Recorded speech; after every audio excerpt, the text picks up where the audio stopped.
Moi, je suis en retard. En retard ba doo dégg. Non, ma naan kat rek dal. yow ban cours nga am bay français bi. Cours français. te prof bi dafa soof monsieur Ndiaye. doo ko ndékki ba pare doo ko def première quart bi mun nga cee ndékki ba xaar sa deuxième quart bi. dama naan kat.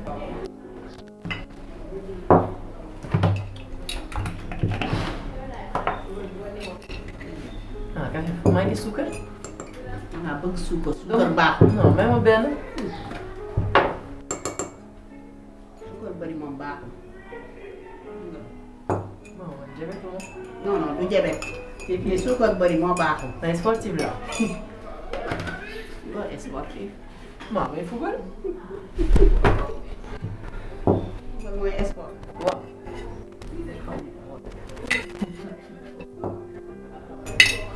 man maay dem di mënu ko jeexal. non ce soir. baax na. naa liggéey ko dinaa sama xarit. dañuy dem lekk. dama dem. ñàkk a lekk la tax tuuti nii. man jaaxal nga ma trop. boo xamante ni toog jël sa temps lekk sax amoo jot boobu.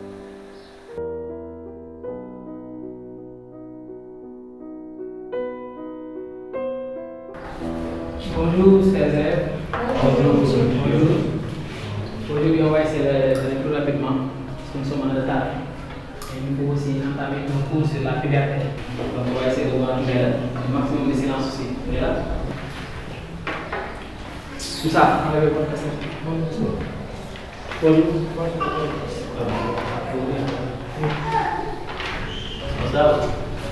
Bonjour, chers camarades.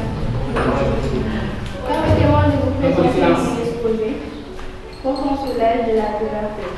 La puberté peut se définir comme une période de transition entre l'enfance et l'adolescence, caractérisée par le développement des caractères sexuels et par une accélération de la croissance sexuelle et conduisant à l'acquisition des fonctions de reproduction et tourne autour de 12 ans. C'est une période très glissante et sensible chez les filles comme chez les garçons. C'est pourquoi il est interdit de faire des rapports sexuels.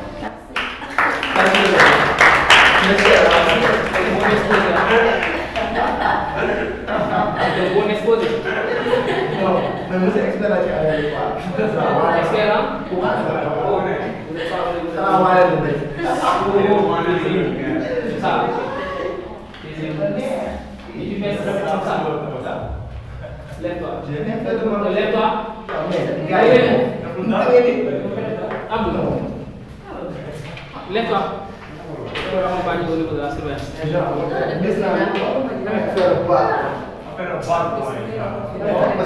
Ça, taisez-vous, sinon tu l'accompagnes.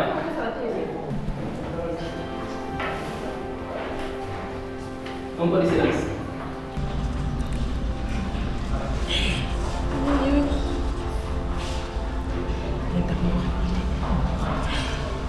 dara am fi sens. non jaax jël ko daal Et c'est comme ça, parce que les élèves sont toujours dans la logique de grand, alors que vous n'êtes pas grand. Et aujourd'hui, le cours vient de confirmer. Ça se voit aussi parce que quand on parle de la puberté et vous êtes au niveau de cette période, c'est la période aussi qui permet à l'élève, surtout aux ados, de se sentir plus grand alors que vous n'êtes pas des grands. Donc, cela mérite encore plus d'attention pour suivre le cours et comprendre aussi les mécanismes de cette puberté.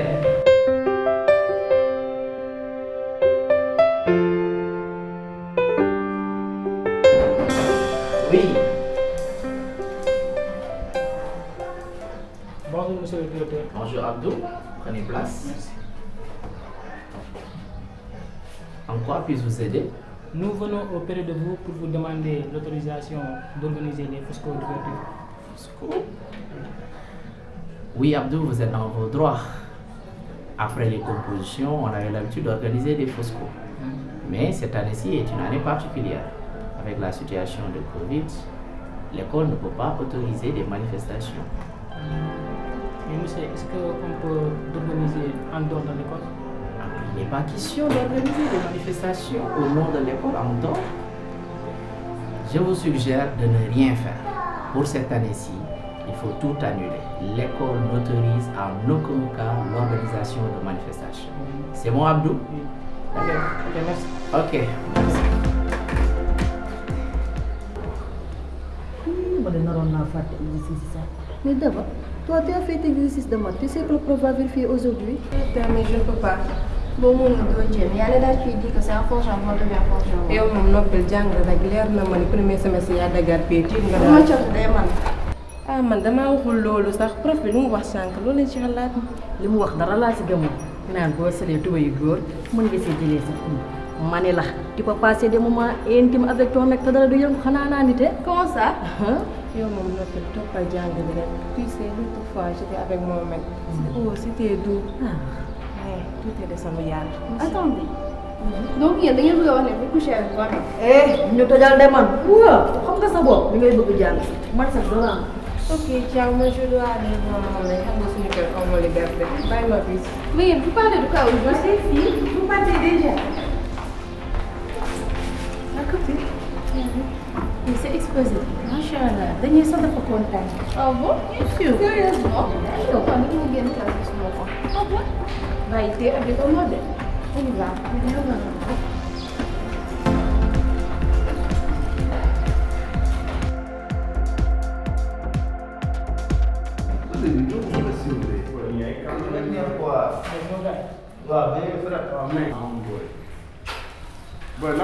Frère, kii dafa dof. Moom saa si ma daaxee nag ndeysaan ñu ne la Abdou yow da nga nangu. Booy léegi nag loo mujjee fële. Booy sama gars yi dund leen. Si directeur laa jógee léegi nee na ma bàyyi parce que du mën a am parce que année scolaire yaa ngi aussi bientôt les compositions du premier semestre. Nga ni fausse du mën a. fausse du mën a. Booy nee na fausse du mën a am rek. waaw loolu c'est impossible du mën a am si école bi. waaw. du mën a am si école bi quoi.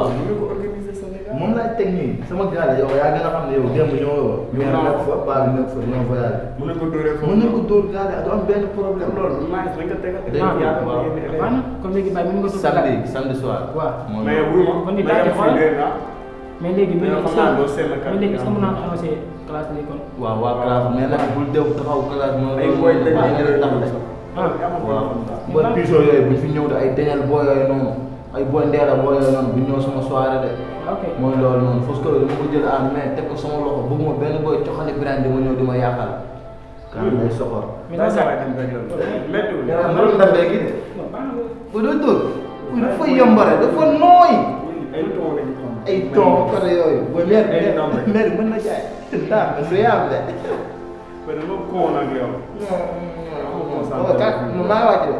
waaw maa ngi fi. loolu sànq. léegi-léegi. moom dañ maa dàq moom kii école yi.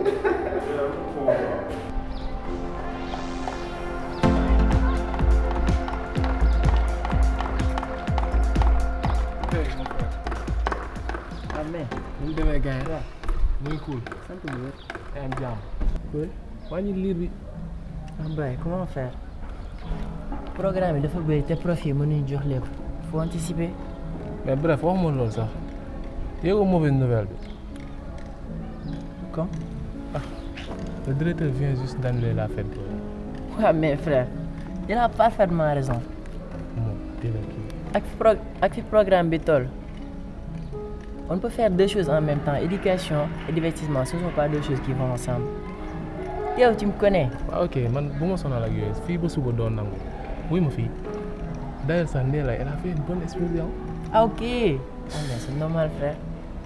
Ah. C'est ma reine. lu tax nga loolu. Je suis son roi. bàyyil loolu yow kañ nga lii rek ngay def doo changé mooy loolu mais luy dil nag bàyyi liir bi nag nga tifee tuuti mooy loolu ay nii toog sax au moins nga wàcce sa livre. waa léegi tracé am. am na ñuy def. dañuy dem ñi pare soirée bi parce que am na seconde kii quoi. yow tu sais parfaitement que soirée bi du ma dem. bàyyil loolu. ak sama yaay. dañ koy baax comme dab yaa ma gën a xam. ba ak solo. bi ma ko ñëwee. dañ koy baax comme dab.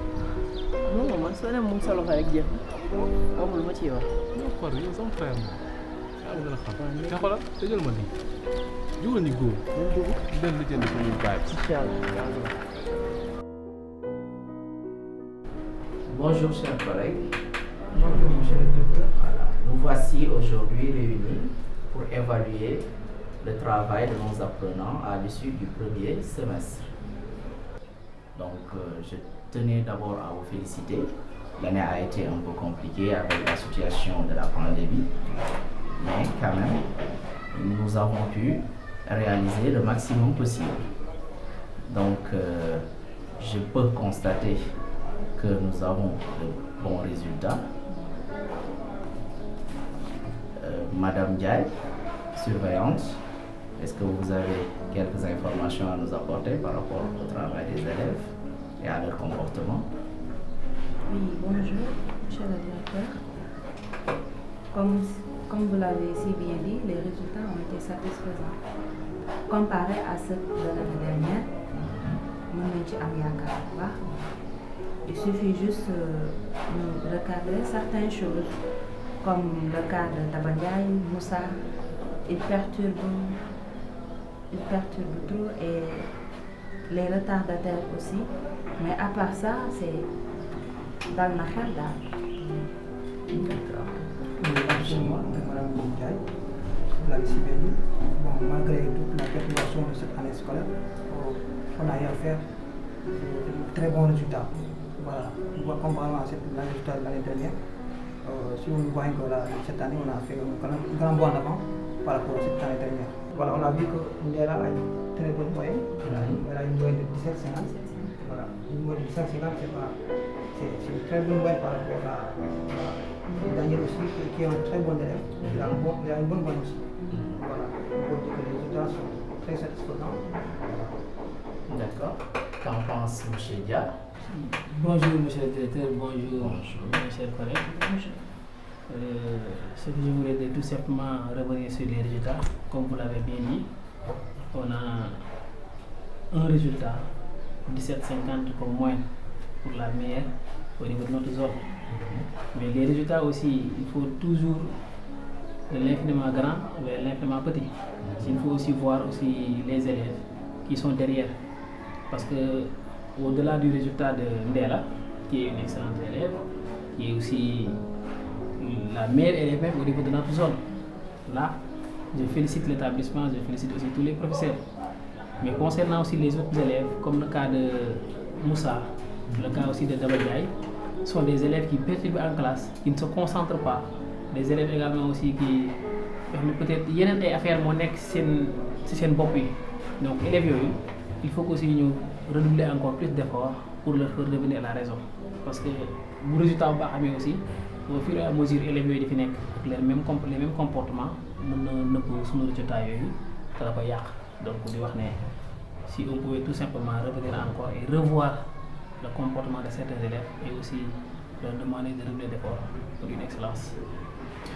Donc, su fekkee ne dégg naa leen résultats yi de manière générale baax na mais am na ay quelques cas yoo xam ne nii war nañ ci wax waaw dañuy féliciter Ndella ak Daniel par rapport à leur travail et leur comportement mais Moussa ñoom Lamine moom il faut recadrer leen bien parce que école bi dafa am loo xam ne nii dafay xaar société bi tam da koy xaar ci ñoom kon nag loolu il faut ñu bàyyi ci xel léegi incha allah ku ci nekk nag ci ñun à commencer par le directeur vous les professeurs et la surveillance ku ci nekk day am benn taxawaay boo xam ne nii ñu mën a accompagner élèves yi xam ne li ñuy xaar yoon.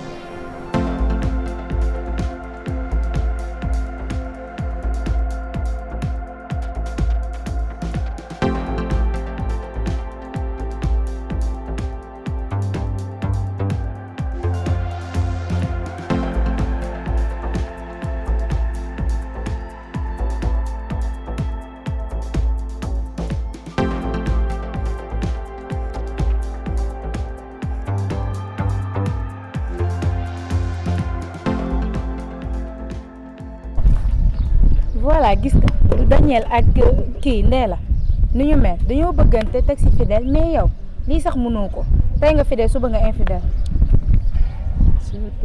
commencé te nga sa waxi dof yi nag kon ay wax dof laa fi wax nii. waaw léegi lan la kon lan la fa demee noonu baa li ngay def nag mooy loolu. ay wax dof laa fi wax kon bay sama loxo. waaw ok t'inquiète léegi maa tooñ maa ngi jéego sama gaañ nga nag. d'accord waxuma loolu sax de man damaa am surprise. pour yow. xamal waaye lu ma yëgul. yëgul waaw C'est ma grande sœur qui voulait te parler. Et toi? Comme il dit, ouais, lui, dit. Lala? Tout dara, non, juste que dafa maa laaj ba xam am naa ku may génn ma ne ko wax mu ne ma naa ko indi pour mu xam du dara juste dafa bëgg ma rassurer ko rek. Donc c'est sûr. Y a pas de C'est quoi sûr. s'inquiéter. Non. Ok, Tapé nga rek. waaw nu may def tamit pas ma inquiété wu. Wóorul di. Waaw bee boot ma sax ñu dem.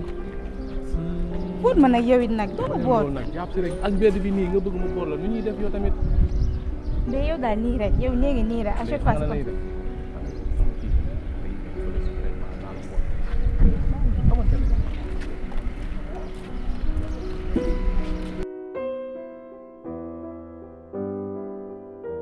ah danga may xoolal lii rek Sénégal lii si yàqu na léegi daal lu bon rek fi am lu bon rek. ah waaw kay kaay. ñëwal laa wax nga am na xaaral yow mii ñëwal bii.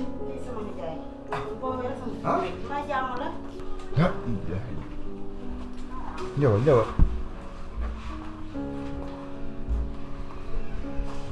ñëwal lii laa la wax ah.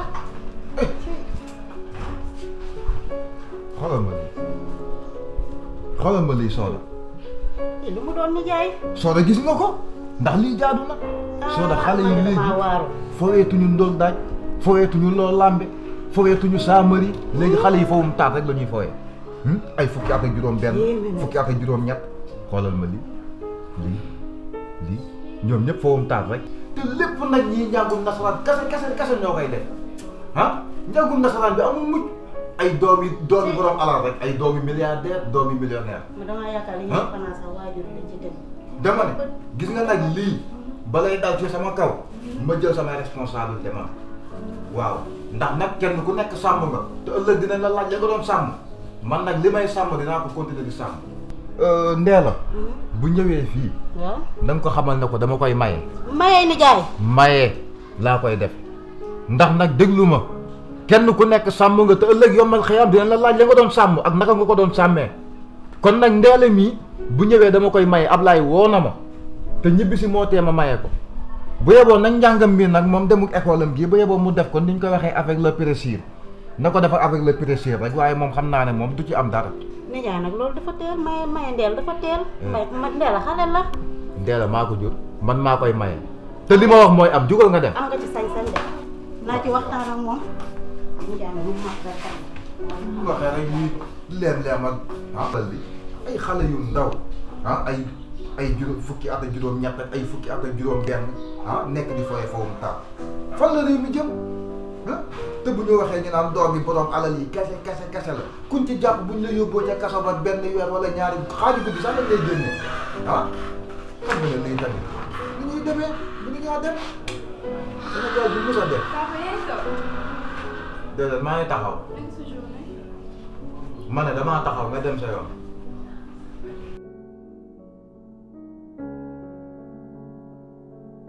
waaw moom sama papa la moo xew maa ngi fekk stade bi maa ngi koy nuyu faale ma may ñàkk a kees la. est-ce que dégg na la.